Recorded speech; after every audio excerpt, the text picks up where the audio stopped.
Hello, and welcome to the instructional video for Portable Emulator. So start off, this emulator uses RetroArch, which is a system that involves loading a core and a game ROM, which then play together to emulate the game on the front end APIs. Currently, this does not support newer consoles such as N64 and PS1 because they require 3D graphics, and the code for that hasn't been figured out yet on this API that I'm using. If you would like to help with that, there is an open source link in the description. But moving on, to use this software to begin emulating, you will need to download RetroArch, which is located here at retroarch.com. You'll simply download the stable build, and when you launch it up, it should look something like this, which will be a setting for, it'll show all the settings here, and you want to load the core. To get the core, you'll have to download it. It'll be an option here, and it'll fetch the core list. Here you could scroll through all the types of cores there are. They're labeled by manufacturer, so Nintendo and Atari and all that stuff. For this one, let's just, say like we wanted to do Game Boy. So we say, okay, I want to do Gear Boy, and you click on that, and it will then install it and denote that with the little hash symbol there.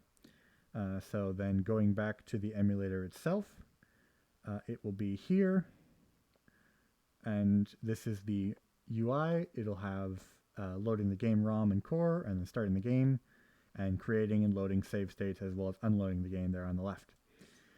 So this is the setup that you'll see by default. There will also be a little tutorial that'll pop up to inform you a little bit more about the game.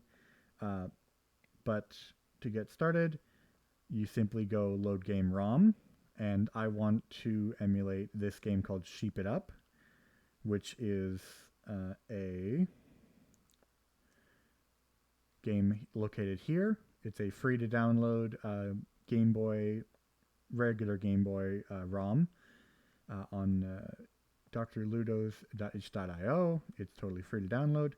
And to make sure that I have the correct file to be supported, if you Google libretro and the one you want to emulate, as in the console, it'll come up with these docs.libretro.com. You click on those, and it will end up at this kind of document page. Scroll down just a tiny bit, and you will see extensions that are supported by specific cores. If you scroll down here, we could probably also see that we have Gear Boy is right. Here it is, Game Boy Color, Gear Boy. And if you scroll down, it'll say this one supports .gb files, or .gb files. So going to that, it is located here, game ROM, and shapeitup.gb. So you could tell that's select, and then you go select, load emulator core, which this will be navigating. You can navigate to where your actual cores are located. There will be .dll files.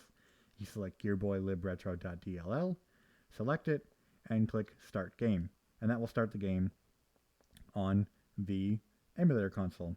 As you can see, it's running here. And input is using this virtual arcade stick by default, and there is an advanced option, which we'll go over in a second once I show this off. So simply touching the buttons with the colliders on your hands will activate the buttons on the game. Like, it just totally sees it as a normal input.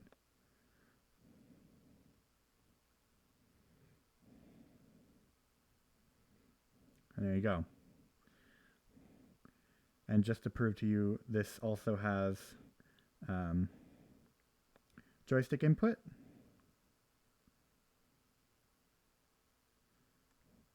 It's got a bit of a dead zone since it's on a physical hand. But there you go.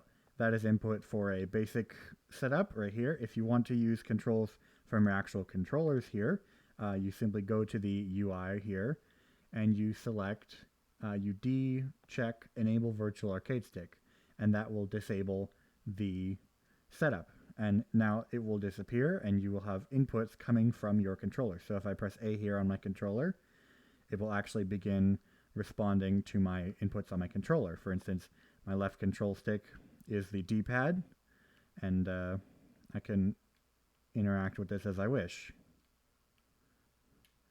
Let me pause that real quick.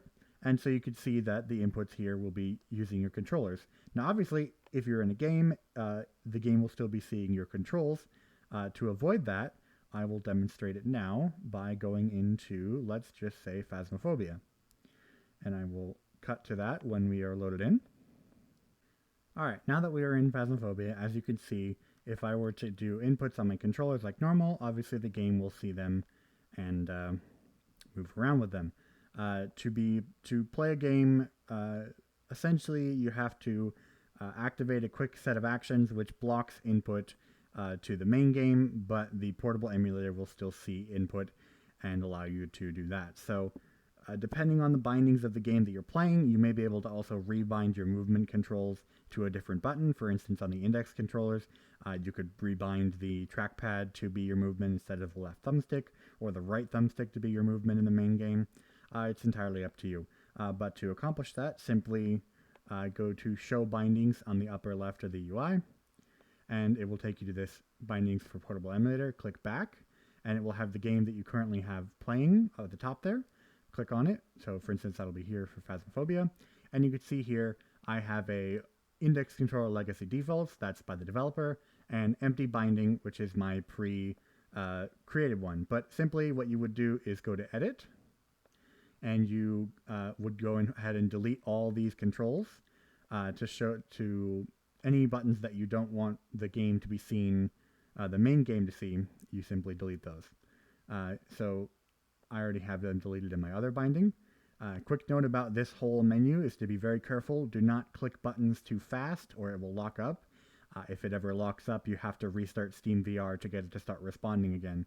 But let's go view my empty binding. As you can see here, no bindings are taken.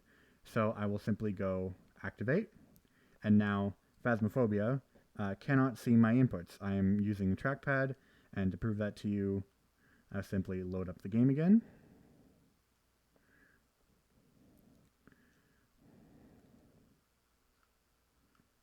And you can see here, I can input,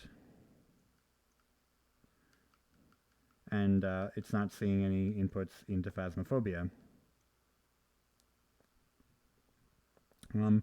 And once you have all the bindings set up for the game that you want to play the emulator inside of, all you have to do to swap them back and forth is Steam menu, go to the controller bindings, which may just be up on your desktop already, and click Activate on the defaults, and now you're back to playing in the game, the main game.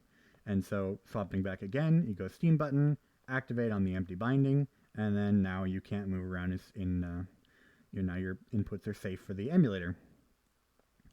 So it's just a 2-button step to swap back and forth, very easy, and if you have your buttons mapped smartly, you may not even need to swap that much, depending on what your inputs are planned to be for the game you're playing. So that is about it. That is how to use the emulator in total. A couple of last notes. If you ever experience too much lag, you are able to set the FPS and potentially limit the CPU draw, like changing it to 60 FPS instead. That is also saved. The volume slider. Some cores don't work entirely, like they might not save data or anything, so creating a save state and loading a save state is often safe until you know that the core you're using works to save your data.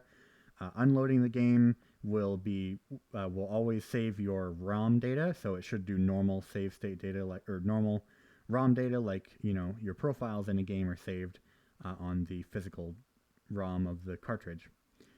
You can enable 3x speed boost or allow the emulator to be able to be scaled. If the gesture is too hard to toggle for the portal, it'll be this slider here that's toggle gesture speed threshold, recentering the handheld in case it ever gets lost, and showing the bindings to bring up that menu earlier. The ROM and core paths are saved, so all you have to do is, if I unload the game here, if I press start game, it'll automatically load up the game I was playing before, and it'll all be fine.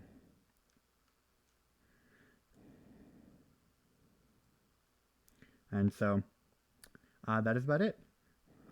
Thank you very much for watching.